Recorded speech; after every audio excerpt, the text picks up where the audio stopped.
Harga Bitcoin selalu berubah-ubah, naik turun seperti roller coaster. Baru-baru ini, Bitcoin mencapai harga tertinggi baru loh, lebih dari $109.000. Tapi kemudian turun, harganya jatuh lebih dari 20% hanya dalam sebulan. Sekarang, Bitcoin diperdagangkan di sekitar $86.200. Penurunan ini cukup besar ya. Ini menunjukkan kalau Bitcoin masih sangat fluktuatif. Artinya, harganya bisa berubah banyak dalam waktu singkat. Volatilitas ini membuat Bitcoin menarik, tapi juga berisiko. Para pedagang dan investor memantau dengan cermat. Mereka ingin tahu apa yang akan terjadi selanjutnya. Apakah Bitcoin akan naik lagi, atau terus turun? Jawabannya tidak ada yang tahu pasti. Memprediksi harga Bitcoin sangat sulit. Tapi, kita bisa melihat beberapa faktor yang bisa memberi petunjuk tentang arah Bitcoin ke depannya. Analisis teknikal adalah cara mempelajari harga Bitcoin. Caranya dengan melihat pergerakan harga di masa lalu. Analisis ini menggunakan grafik dan indikator untuk mengidentifikasi pola. Pola-pola ini dapat membantu kita memahami kemana arah harga selanjutnya. Salah satu indikator penting adalah RSI, kepanjangannya Relative Strength Index. Indikator ini mengukur kekuatan pergerakan harga. Saat ini RSI Bitcoin di bawah 30. Ini berarti Bitcoin oversold, alias sudah terlalu banyak yang jual. Biasanya, RSI oversold menandakan harga akan naik. Beberapa analis percaya ini bisa terjadi lagi. Mereka memperkirakan Bitcoin bisa naik hingga $115.000. Alat lainnya adalah pola Wyckoff. Pola ini membantu mengidentifikasi fase-fase dalam tren pasar. Beberapa analis percaya Bitcoin sedang dalam fase tes dari reakumulasi Wyckoff. Fase ini seringkali mengarah pada kenaikan harga. Jika Bitcoin melewati fase test ini, harganya bisa menuju $100.000. Level ini penting karena merupakan titik resistensi psikologis.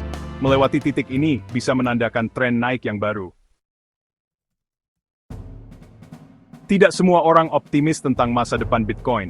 Beberapa analis lebih berhati-hati. Mereka memperingatkan kemungkinan kapitulasi. Artinya, bisa terjadi penjualan besar-besaran. Jeffrey Kendrick adalah salah satu analis ini. Dia yakin masih ada tekanan jual. Tekanan ini berasal dari pemegang exchange traded fund. Dana-dana ini mungkin akan menjual Bitcoin mereka, yang bisa menurunkan harga. Analis lain, Kyung Ju, setuju.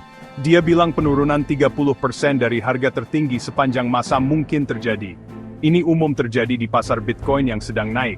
Jika ini terjadi, Bitcoin bisa turun ke $77.000. Prediksi yang bertentangan ini menunjukkan ketidakpastian seputar Bitcoin. Tidak ada yang tahu pasti kemana arah harga Bitcoin. Penting untuk mengetahui perspektif bullish, optimis, dan bearish, pesimis.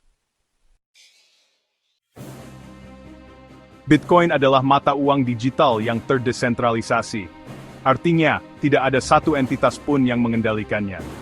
Ini membuatnya menarik bagi para penjahat. Mereka menggunakannya untuk kegiatan ilegal. Namun, penggunaan Bitcoin untuk kejahatan berubah.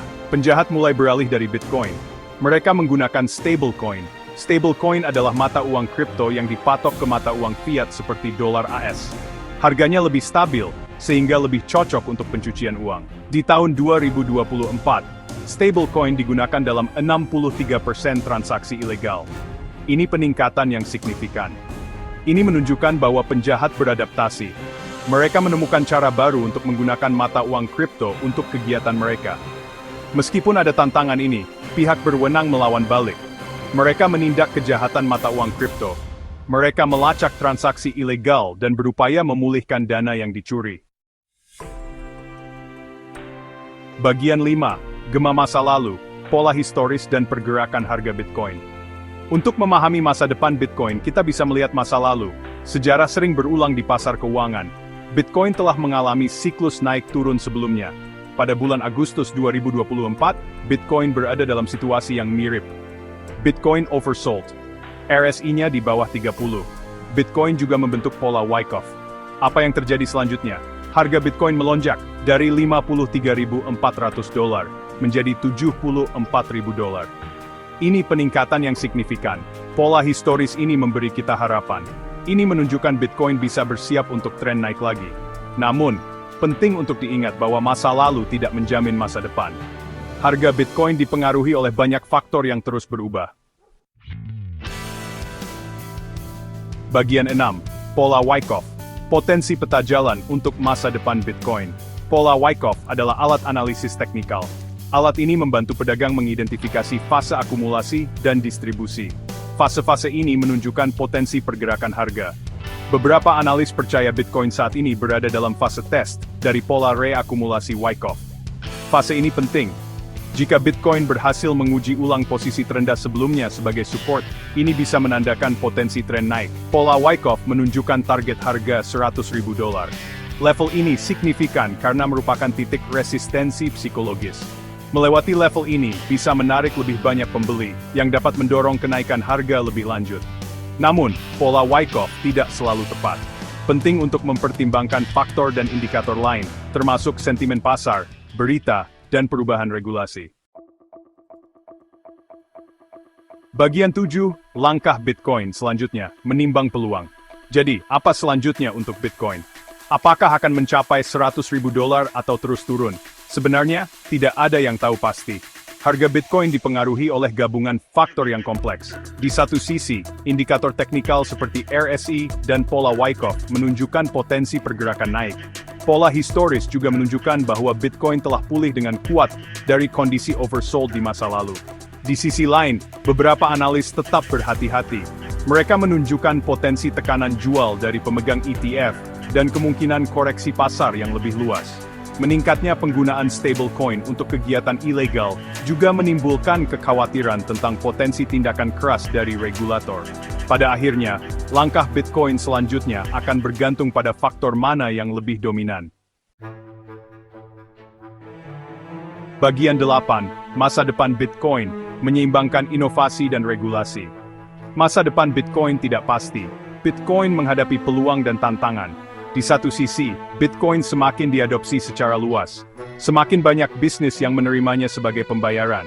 Investor institusional menunjukkan minat yang meningkat. Kemajuan teknologi, seperti Lightning Network, membuat transaksi Bitcoin lebih cepat dan lebih murah. Perkembangan ini positif untuk pertumbuhan Bitcoin jangka panjang. Di sisi lain, regulasi tetap menjadi perhatian utama.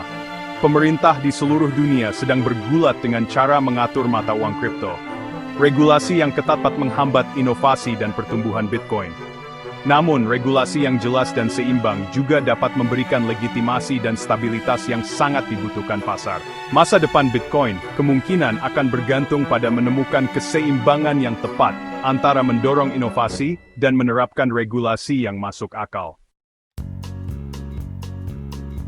Bagian 9, catatan peringatan, menavigasi dunia Bitcoin yang bergejolak.